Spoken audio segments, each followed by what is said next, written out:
भगवान श्री कृष्ण का प्रथम विवाह माता रुक्मणी जी के साथ हुआ। कल आपने कथा श्रवण किया। भगवान के पुत्र पौत्रादि हुए। पुत्र रूप में श्री प्रद्युम्न महाराज प्रकट हुए। उन्हीं के पुत्र श्री अनिरुद्ध महाराज का प्रागट्य हुआ।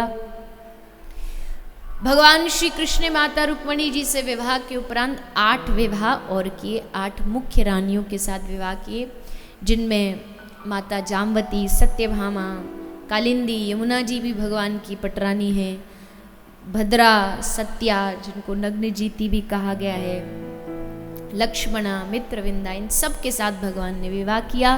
भगवान की 8 मुख्य पटरानी हुई और 16,100 रानी हुई। 16,000 रानियों के साथ भगवान ने विवाह किया। नरकासुर भौमासुर नामक दैत्य ने 16,000 कन्याओं को बंदी बना लिया। इन सब के साथ ब्याह करने का मन बना लिया, किंतु भगवान श्री कृष्ण को, द्वारिकाधीश को, इन सब कन्याओं ने कारागार से पुकारा, हे नाथ आप आके हमारी रक्षा करिए।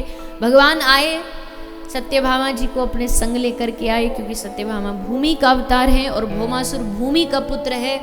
जब भगवान वराह समुद्र से पृथ्वी को निकाल रहे थे तो माता पृथ्वी गर्भवती थी। सामने से हिरण्याक्ष युद्ध के लिए ललकार रहा था। माता पृथ्वी का मन उस दैत्य में था और तभी प्रसव हो गया, इस भौमासुर का जन्म हो गया। भगवान वराह जानते थे कि इनका मन अभी इस दैत्य में था, इसलिए इसमें भी दैत्य वृत्ति होगी, तो भगवान उसी क्षण उसे मारना चाहते थे, पर माता पृथ्वी ने हाथ जोड़ के रोक दिया कि मेरा संतान पुत्र है। वराह भगवान ने कहा लेकिन ये तो बहुत बड़ा दैत्य बनेगा, लोगों को कष्ट देगा। माता पृथ्वी ने कहा जब कष्ट देगा और जब मैं कहूंगी कि अब इसका पाप का घड़ा भर चुका, तभी आप इसे मारना। तो भगवान ने उनकी ये भाव स्वीकार कर लिया। तो अब जब तक माता पृथ्वी नहीं कहेंगी तब तक भगवान इस भौमासुर को नहीं मार सकते, और सत्यभामा जी पृथ्वी का अवतार है। तो भगवान सत्यभामा जी को आज संग लेकर के आए। भौमासुर ने 7 आवरण बना रखे थे अपने राज्य के चारों ओर। अग्नि का एक आवरण, बॉर्डर, पानी का, अस्त्र शस्त्रों का।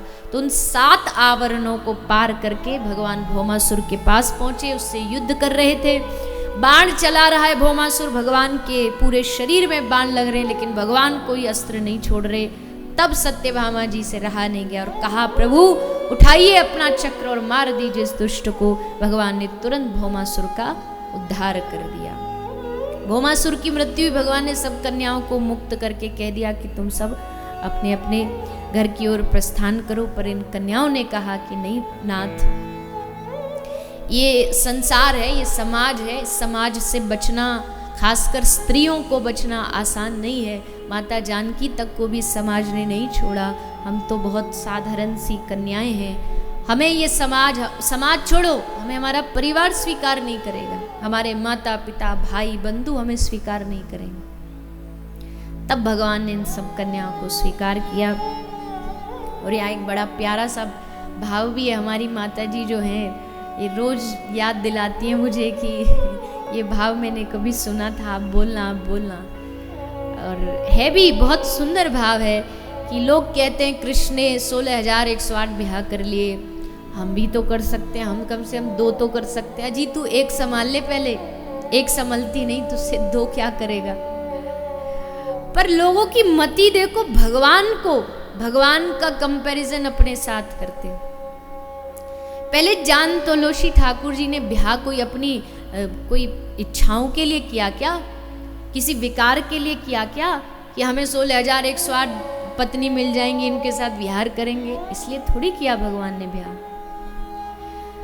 अगर केवल यही करना होता तो भगवान इन सब कन्याओं को लाते, अपने घर ला करके इनको दास दासी बना करके घर में रख लेते। पर ठाकुर जी जानते हैं कि कोई भी नारी हो, कोई भी कन्या हो, कोई भी बेटी हो, कोई भी बहू हो, उसको समाज में एक उच्च स्तर मिलना चाहिए, एक उच्च नाम मिलना चाहिए। कृष्ण दासी भी बना सकते थे इन कन्याओं को, पर ठाकुर जी ने इनकी असहायता का लाभ नहीं उठाया, बल्कि इनको अपना नाम दिया। किसकी पत्नी है?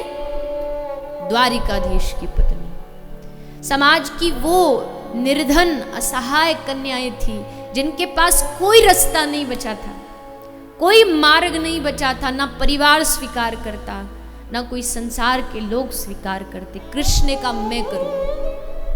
कृष्ण से बड़ा नारी पूजक इस संसार में दूसरा कोई नहीं हो सकता। कृष्ण पर उंगली उठाने वाले, कृष्ण ने वस्त्र हरण किए, गोपियों के वस्त्र चुरा। अरे पहले देखो तो तुम किसके बारे में बात कर रहे हो।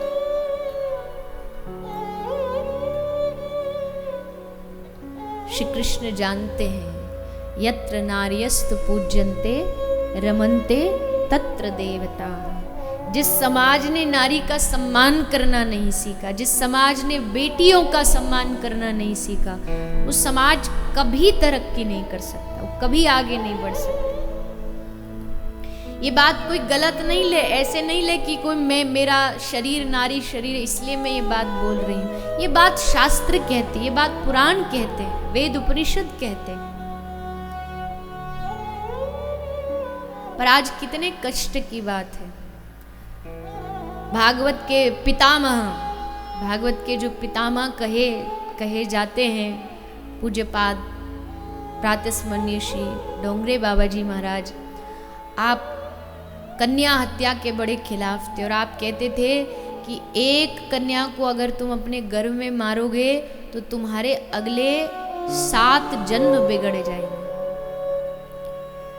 पर कितनी कष्ट की बात है कि गर्भ में ही जांच करवा लेते हैं कि बेटा है कि बेटी है, और पुत्री हुई तो बस उसको वहीं गर्भ में नष्ट करा देते हैं। वो चीखती है, वो चिल्लाती है कि भगवान ने मुझे जीवन दिया है, तुम कौन होते हो मेरा जीवन छीनने वाले। मेरा खाना पीना पढ़ाई, अगर जीवन दिया है तो वो ख्याल भी भगवान रखेगा। लेकिन हम, और ये काम कोई दुश्मन नहीं करता, उसको सबसे ज्यादा जो कहते हैं ना दुनिया में सबसे निस्वार्थ जिसका प्रेम है, वो खुद उसकी माँ करती। कहाँ चला जाता है प्रेम।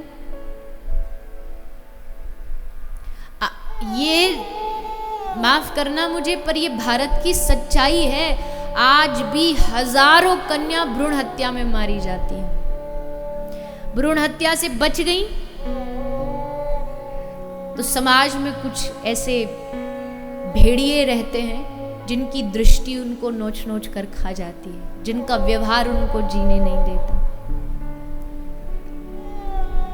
लेकिन याद रखिए, आप पुरुष हैं, बल दिया है भगवान को, लेकिन बल का कोई लाभ नहीं है अगर उस बल के साथ साथ दया ना हो।